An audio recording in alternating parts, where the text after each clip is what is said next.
Christophe Grosset, de quelle action sous-jacente vous avez choisi de nous parler aujourd'hui et de quels produits ?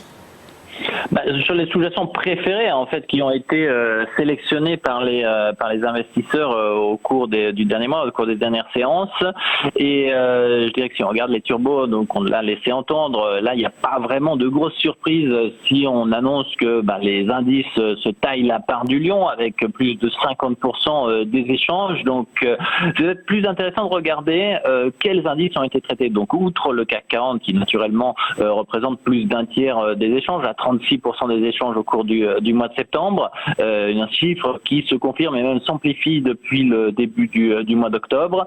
L'intérêt des investisseurs, c'est de nouveau reporté sur le Dow Jones.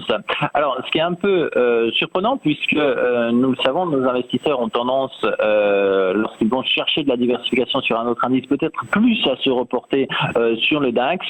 Là, ce n'est pas ce à quoi nous assistons, c'est-à-dire que le CAC se taille la paille du lion, continue d'être traité, donc on reste national sur nos stratégies, on va dire entre guillemets européennes, mais on va aller chercher à se diversifier sur les États-Unis et en privilégiant de façon assez surprenante par rapport à l'habitude des investisseurs le Dow Jones par rapport au Nasdaq, au S&P. Donc CAC 40 plus Dow Jones en termes de turbo. En termes de stratégie purement directionnelle, on retrouve les mêmes que nous avions la semaine dernière, c'est-à-dire Casino, Total, Euramet, Sanofi qui reste dans la top 10.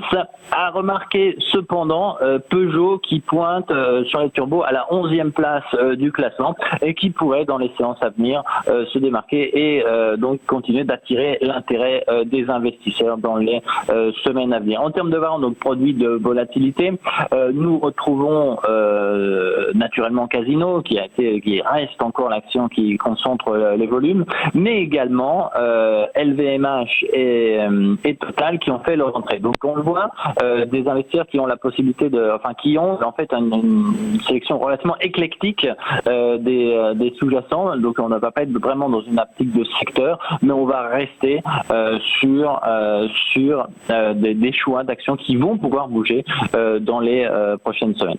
À remarquer une tendance, donc trois actions en fait qui restent dans la top 10, donc les bancaires, Société Générale, Crédit Agricole et BNP.